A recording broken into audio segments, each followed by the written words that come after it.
নমস্কার বন্ধুরা, সুধা ভিলেজ ব্লগে আপনাদের সবাইকে স্বাগত। আবার একটা নতুন ব্লগ নিয়ে চলে এলাম। আপনারা আমার সঙ্গে থাকুন আর শুরু থেকে শেষ পর্যন্ত ব্লগটা দেখতে থাকুন। আশা করি আজকের ব্লগটা ভালো লাগবে। আমি সকালে যেমন বাসি কাজকর্ম করে নিয়েছি, আর আমি মুরগির ঘর খুলতে গেছি। আর এমনি এই মুরগিগুলো শরীর খারাপ ছিল, তা খুলে দেখছি দুটো মুরগি মারা গেছে। আর যে মুরগিগুলো ভালো আছে সেগুলো আমি তাদের বিক্রি করে দিচ্ছি। ভীষণ মনটা আমার খারাপ। আর একটা মুরগি, সেটা বড় লাল মোরগ, সেটা একজন নিয়ে চলে গেছে। আর এই তিনজন আছে, এদেরকেও নিয়ে চলে যাবে একজন।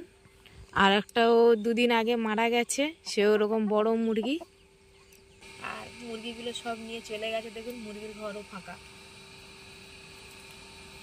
পরে কিছু কাজ সেরে নিয়েছি। আর একটাই মুরগি আমার ছিল, এই যে ডিম নিয়ে বসেছিল। আর এই বাচ্চাগুলো উঠেছে দেখুন। তো ভাবছি আমার মামি আছে, মামি ওদের বাড়িতে পাঠিয়ে দেবো। কটা বাচ্চা উঠতে বাকি ছিল, তো মামি বলল সব বাচ্চা উঠে যাক। আর দেখুন অনেক বাচ্চাই উঠে গেছে, আর দুটো ডিম বাকি আছে। উঠলে বেশ মামি বাড়িতে দিয়ে আসবো। দেখুন 9টা বাচ্চা উঠেছে, আর দুটো উঠবে।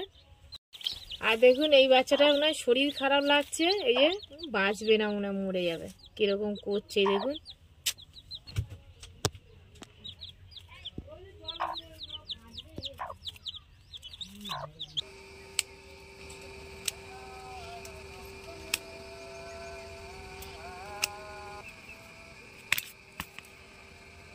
মাছগুলো কেটে নিয়েছি, এবার ধুয়ে নেবো ভালো করে। দেখুন বন্ধুরা, আমি মাছগুলো ভেজে নিয়েছি। এবার তরকারিটা বসাবো। এই যে টমেটো আর পেঁয়াজ দিয়ে করব।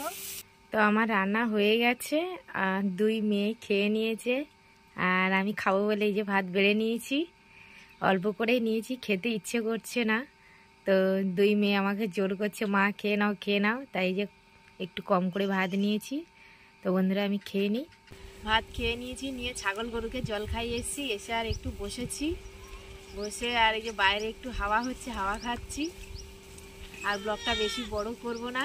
যদি ব্লগটি ভালো লাগে সাবস্ক্রাইব, লাইক, কমেন্ট, শেয়ার করবেন। আর আমার পাশে থেকে আমাকে সাপোর্ট করবেন। আর যারা আমার ফেসবুক পেজে ভিডিওটা দেখছেন পেজটিকে ফলো করবেন।